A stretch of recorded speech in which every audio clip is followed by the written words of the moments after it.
Hi, beautiful. So it is that time of year. You want to transform and level up in 2025. And there are so many great general advice videos, but at the end of the day, this is your journey, a journey that only you have been on and only you know what you have gone through. Today's video is giving you intentional steps to learn from your life to create a better future for you. Now, the key to this is learning, and this is something that we just struggle with as adults, and I've struggled with it, and it doesn't make any sense, but let's just get into an example. So you have kids, whether you have your own kids, you have nieces, nephews, younger brothers, and they're playing around in the kitchen and the stove is on and hot. So you tell them, don't touch the stove because you are going to burn yourself if you touch it.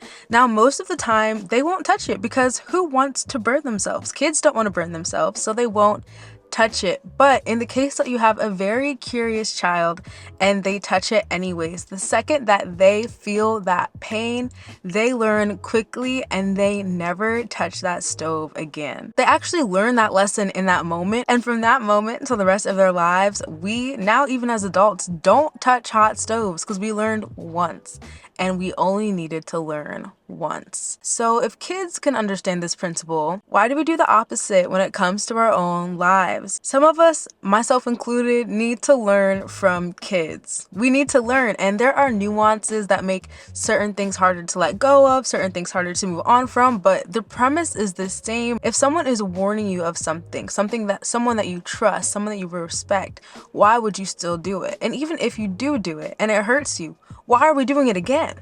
You know? And this impacts us in so many areas of our life. We're going to cover some of those today, but understand this principle of learning. A lot of us are struggling because we are being harmed repeatedly by things that we have the power not to touch. And with that, it is the lack of learning that is keeping us stuck in the same place and stopping us from growing and becoming the person that we want to be.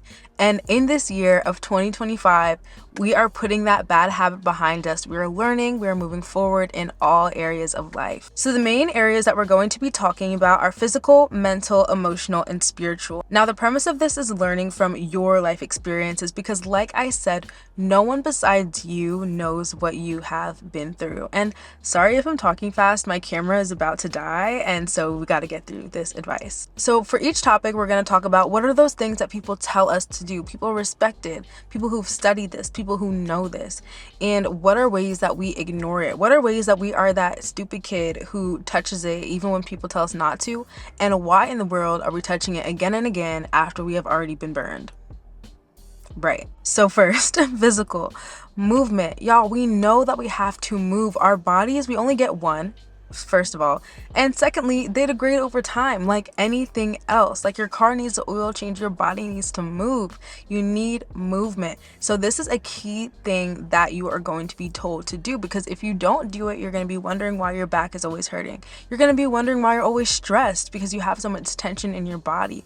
And so make sure to move. And I think a lot of times, especially when you're young, even if you are a very disciplined and hardworking person, you can make the excuse that you're just too busy to move, but this is so foundational to you and it will change your life. And so this is not something that you are going to want to keep holding off on. Make the space to move, even if it's just a 20-minute morning Pilates video every single morning. Do something to move your body every single day. Secondly, food. Food is fuel, and we hear people tell us like, eat better, feel better, eat better, feel better. We've heard it our whole lives, even as kids, eat your vegetables, all of that, but we don't listen. We don't listen, and we are suffering for it. Our anxiety is worse. Our stomachs feel terrible. Our digestion is off. We're always lightheaded. We can't focus. And we think it's because of all these other things. And a lot of times it's just because of your food. Maybe you're tired because you're never actually fueling yourself with good energy, And so make sure that you're eating good foods. And with that is sleep. I know like it can seem fake, like, oh, you need to sleep. And as someone who loves staying up super late at night, like, I get it. I get not sleeping, but you actually really should sleep. Like, you need to recharge. This goes back to only having one body. Recharging is so, so important, and you need to sleep.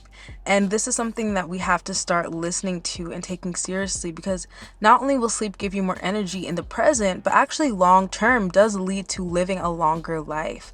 And so make sure sure to sleep. It's kind of like with your phone, like the more that you take care of its battery health, the longer your phone will last for. And the worse battery health that it has, the faster you're gonna have to go and buy a new phone. And guess what? You can't go buy a new body. So make sure you sleep. The second category is mental. Our minds think so much. I think my pastor, he had said, we think like 8,000 thoughts a day. And I bet that number has even grown now from whatever research he gotten that from. I bet now in our generation, like that number has grown and we're thinking more thoughts a day with social media and all of these things really, stimulating our brains. And so it's so important to have mental resets, yes, every day. This is from reflection and journaling. 5 minutes in the morning, writing things that you're grateful for, writing what happened, what you're not grateful for, what you hate in your life, what you love in your life, and just allowing space for you to mentally declutter every day is so important. And it's something that you have to start taking more seriously, because you will be so overwhelmed so quickly if you're just letting things pile up on top of each other. Similarly to this is meditation, and this is one that I need to take. I know I've been getting quote unquote burned by not taking this advice, because I will get anxious, I will get stressed, or when I want to sit and focus on something, it's like I can't. Like my mind is running 1,000 miles a minute. Why is this happening? And it's like, you didn't take the advice and sit and meditate and think. And so I really need to start doing that. And lastly is learning. The world is changing so much, and we can't learn everything, but whatever your area of expertise is, whatever you're passionate about, maybe you just love animals, like I don't know, but make sure that you're constantly learning, because the information world is vast. There's so much out there, and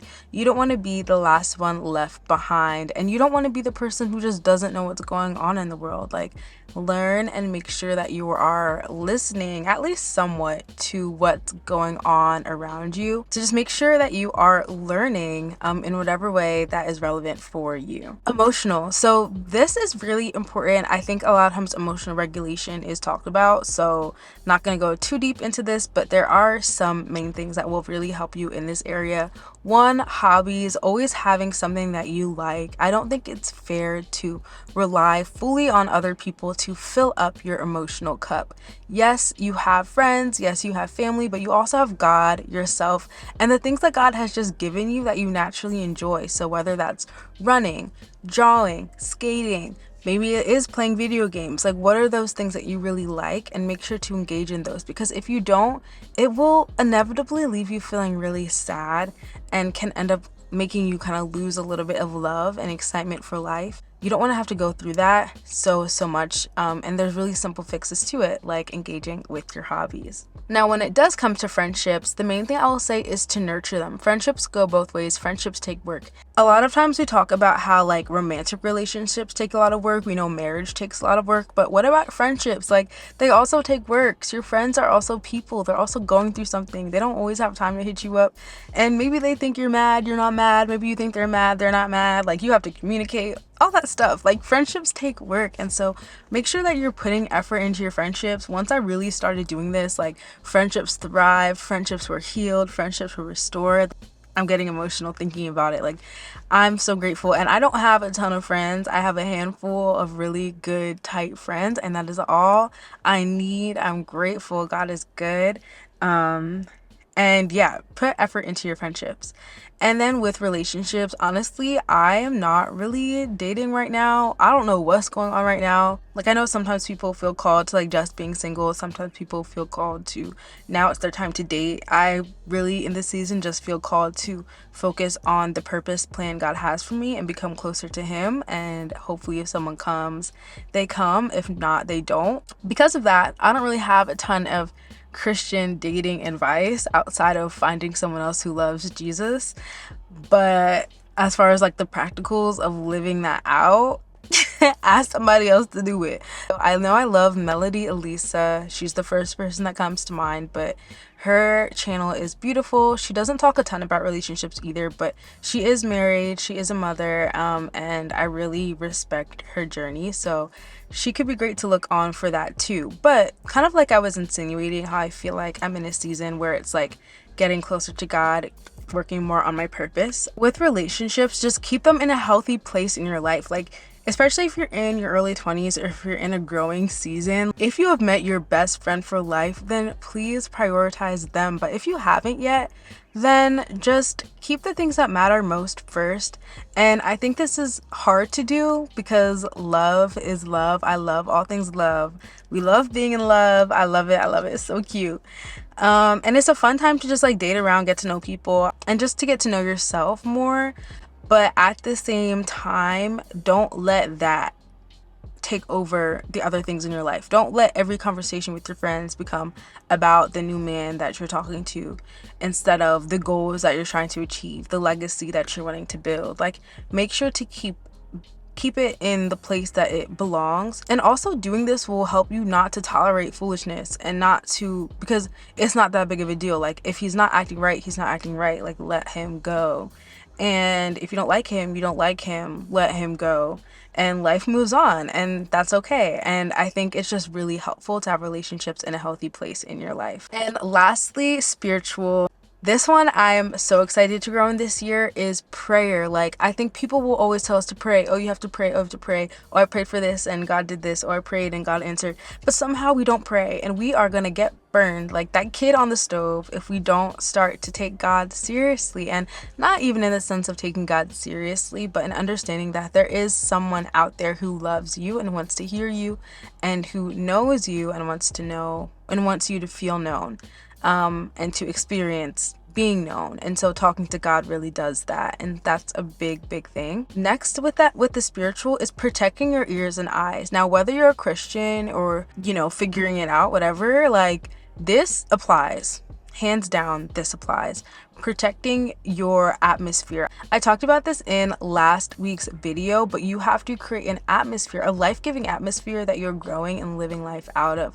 And listening to music about shooting people on the street is not going to do that for you. Listening to music about disrespecting yourself is not going to do that for you. Watching shows of people just being angry all the time or of unhealthy relationships is not going to do that for you. And every now and then you can get your entertainment or listen to a good song. Like, I'm not saying like all or nothing, but I am saying on a consistent basis, what are you letting into your atmosphere? Like, what are you letting in? And something I realized the more that I've done this is that you become so sensitive to other things. Not that, oh, now if I hear like a song about shooting, I'm gonna start crying or whatever. Like, not that kind of sensitive, but more just like, ooh, like, maybe that's like not bringing positive energy like into my life, like, you know, that kind of thing. And this has nothing to do with like any specific genres of music. I know people are like, oh, rap is like whatever. I love rap music, and there are great rappers out there. There are great people. There are people in every genre who are making positive music. So don't think that this means, oh, I have to cut out this certain type of music. Like,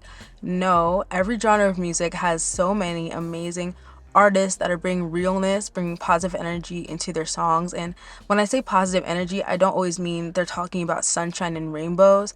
I just mean that they're talking about life from a very real, raw perspective that is fruitful, even if it is sad, if that makes sense. Yeah, protect your ear gates, protect your eye gates, all of those things as you're going into this year. And lastly, with the spiritual side is community. I have a really wide variety of friends who believe different things, and I really do enjoy getting to hear multiple perspectives. But at the same time, yes, it is so helpful to have also a community of people who do believe the same thing as me when it comes to faith.